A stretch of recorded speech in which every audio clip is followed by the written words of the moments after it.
Hello and welcome. I'm Maria Ressa. Joining us is Reporters Without Borders, RSF's Secretary General, Christophe Deloire. Christophe, this week you announced the 2020 World Press Freedom Index. Give us the highlights. Thanks, Maria. I'm so glad to speak with you. The 2020 edition of the World Press Freedom Index shows clearly that we are entering a decisive decade for journalism. The next 10 years will change the game for press freedom because of converging crises affecting the future of journalism. First, a geopolitical crisis due to aggressiveness of authoritarian regimes. Second, a technological crisis due to the lack of democratic guarantees in the digital space. Third, a democratic crisis, as we know, due to polarization and to new repressive policies in some democracies. Fourth, a crisis of trust due to suspicion and even sometimes hatred against journalists. And fifth, an economic crisis, impoverishing quality journalism.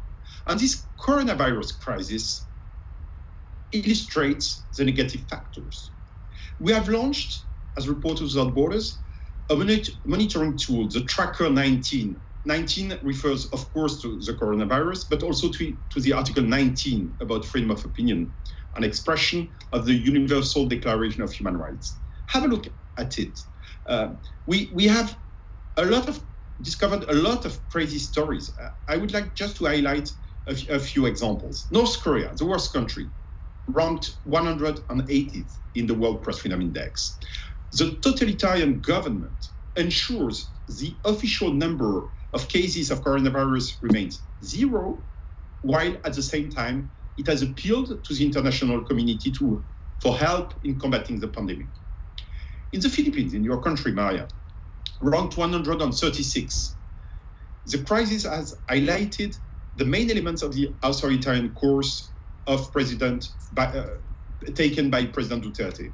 A new legislation gives the government powers to prosecute any reporter or news organization publishing a report that displeases the government.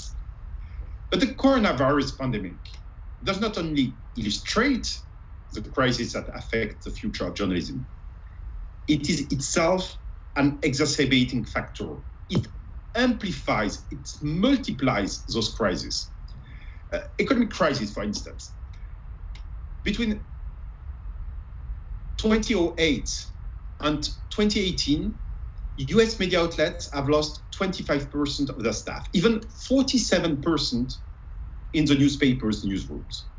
And according to the New York Times, recently, since the arrival of the coronavirus, an estimated 33,000 employees of news media outlets have been laid off, furloughed, or had their pay reduced in the United States.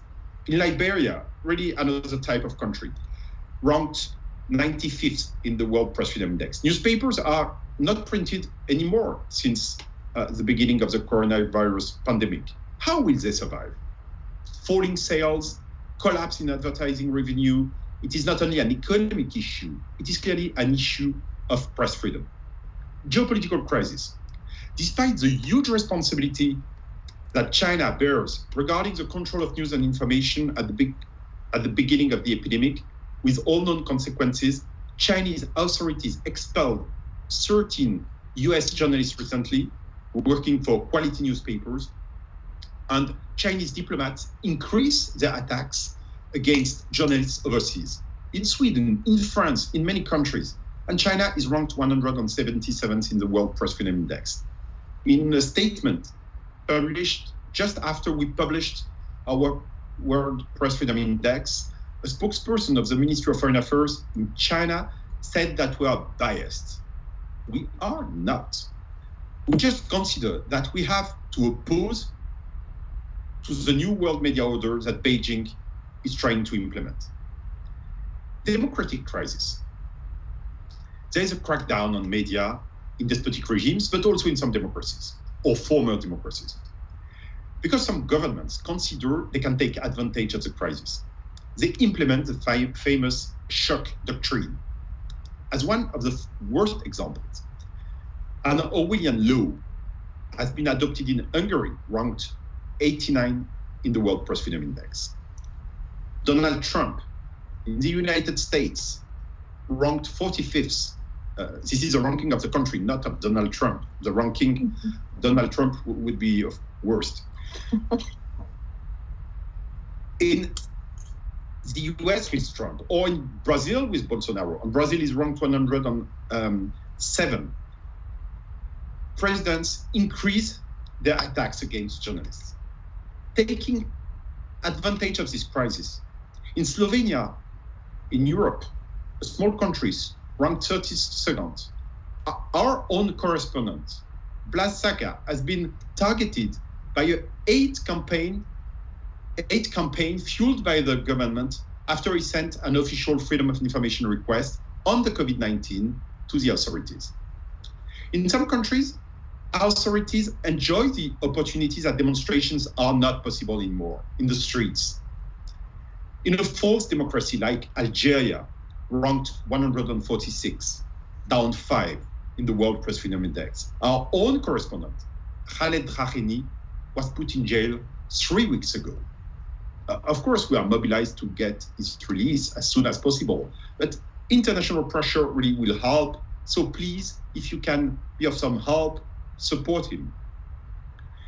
Finally, technological crisis. Sorry if I'm a bit long. The Director General of the World Health Organization, WHO, invented the word infodemic. Infodemic about the spread of false information regarding coronavirus, sometimes quicker than the virus itself. Infodemic is a consequence of the information disorder we live in. Disinformation and misinformation have been amplified. Yes, this COVID-19 crisis amplifies all the simultaneous crises that affect the future of journalism. So yes, the third decade of the 21st century will be a decisive one for journalism. What will journalism look like in 2030? We should not just answer this question. We should do our best. We have to do our best to amend, to improve the answer to this question. It is our duty to create the best possible answer. I think that we at RSF, we have positioned ourselves as a solutions provider. We have amended our strategy. We do not want to adapt to the world. We want to contribute to build it. Maria, you as a member of the International Commission of Information Democracy, we initiated altogether with 25 prominent figures from 18 countries, this commission, and we published together a declaration. And in this declaration, the preamble states, I quote, "Knowledge is necessary for human beings to develop their biological, psychological, social, political, and economic capacities."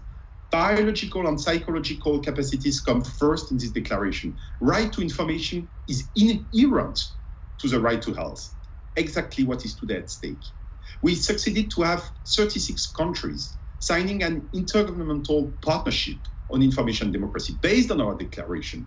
With 10 other organizations, we created a new entity, the Forum on Information Democracy, to implement this partnership. We also launched the Journalism Trust Initiative with 120 media outlets all over the world, unions, consumers associations, press councils. It aims at creating concrete incentives for the media outlets that comply with basic principles of journalism. We just now enter the implementation phase. So what I mean is that there are solutions. Those solutions have to be global, have to be structural.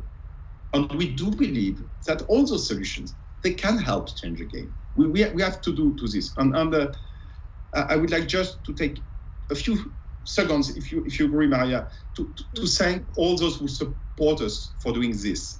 We have to work all together. You embodied journalism. You embody, Maria, the defense of journalism.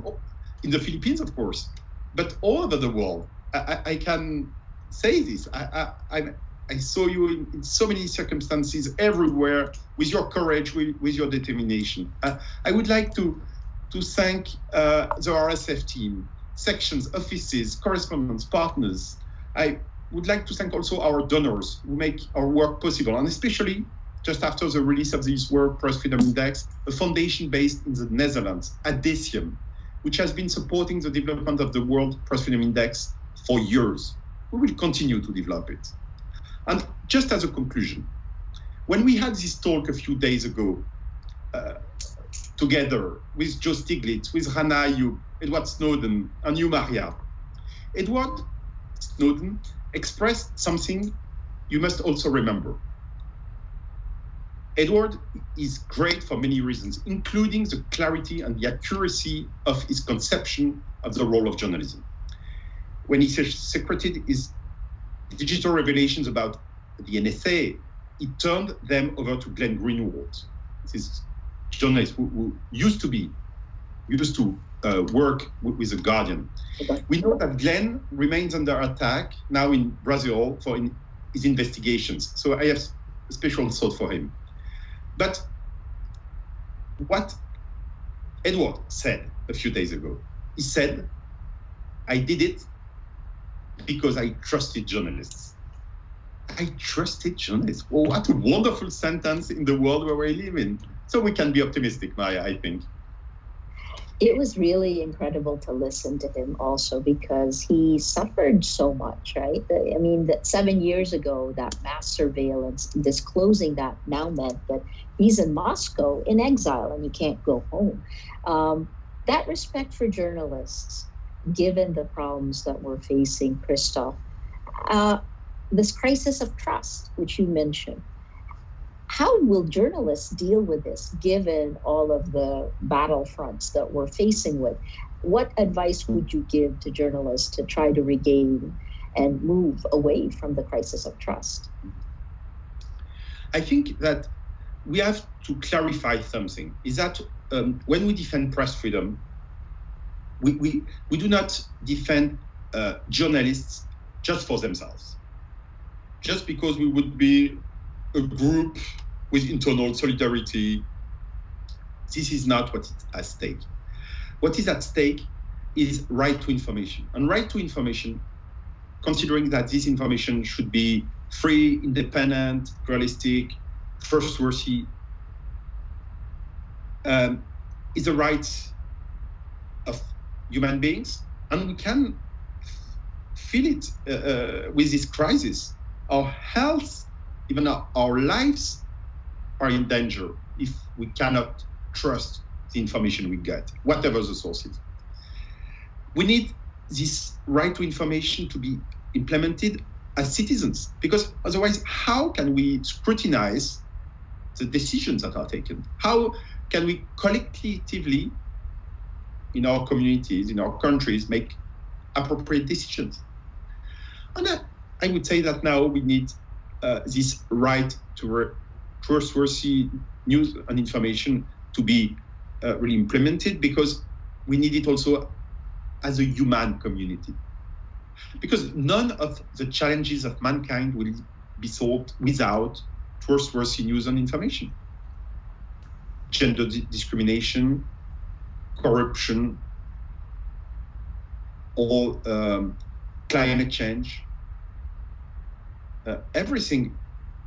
For everything, we need this right really to be implemented. And I think that what we did together with this initiative on information democracy will be key.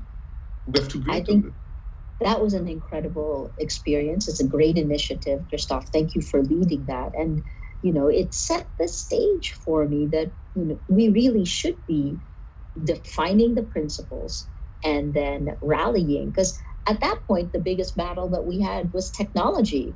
We had given up our gatekeeping powers. Now, like you said, it's compounded. The problems have gotten worse, and we are giving more powers to authoritarian style leaders, to every leader around the world, to deal with the pandemic. How do you see this playing out? Can we take those powers back, given that the extraordinary measures are there for the virus? Absolutely, we have to take this power back from despotic men, despotic leaders, also from private interests, the interests of the companies. This global information and communication space, when we talk all together, where we have disputes, debates, where we can to understand, we try to do our best. We do our best to understand the world. It is a common good of humankind.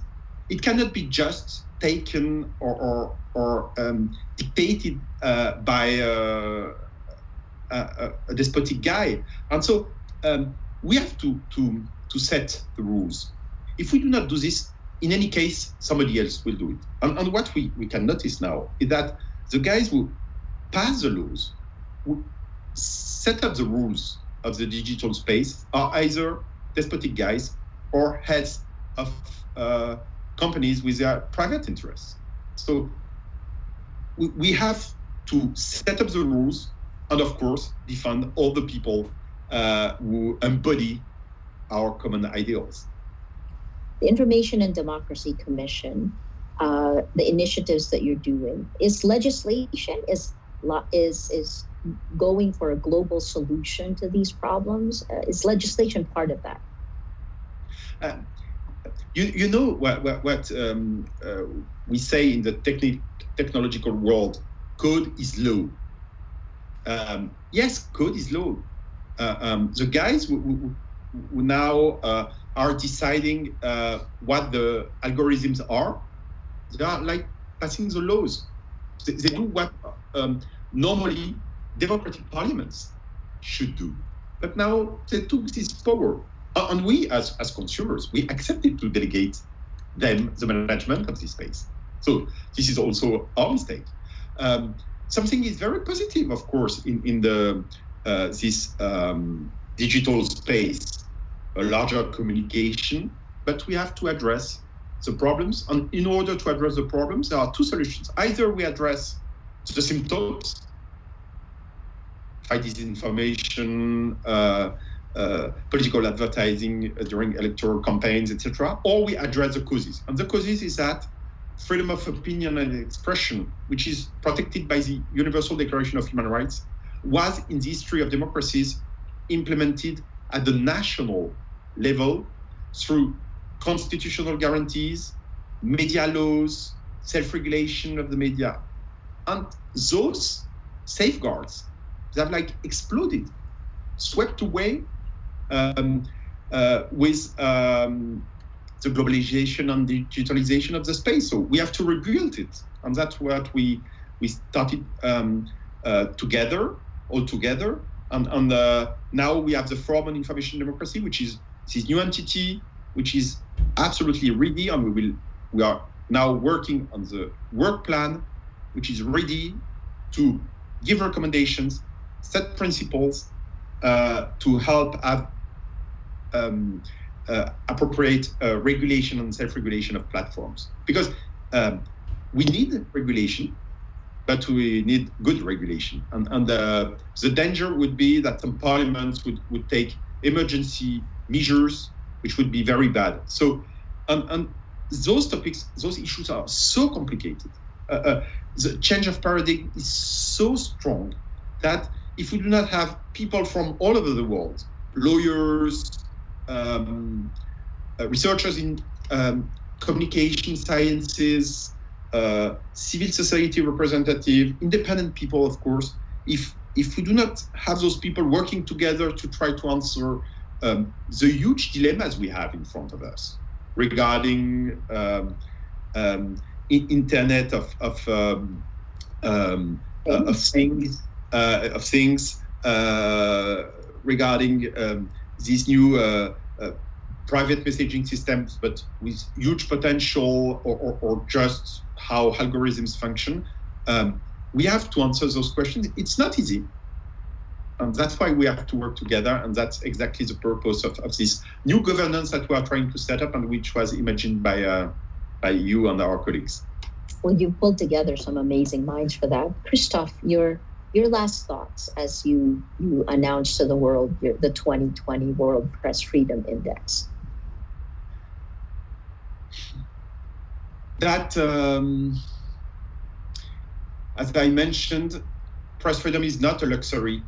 It's not a luxury for journalists, and that we have now to work on the legitimacy of journalists, that we have to solve all the crises I spoke about. And one of the key crises is the crisis of trust. And to solve the crisis of trust, we have to prove as journalists that journalism is composed by rights and duties. And we not just demand rights for us. We also want to implement our duties. And our duties are an element of the rights. And the right to information is also built thanks to this. So I think this is this new period will be very interesting. It's a bit worrying, but if we are creative, if we accept to change our minds, I guess we will succeed. Fantastic. Thank you, Christophe. More power to you. We must actually create it, right? We can't give up at this point in time. And thank you for all the work, RSF. Thank you. Bye. Thanks.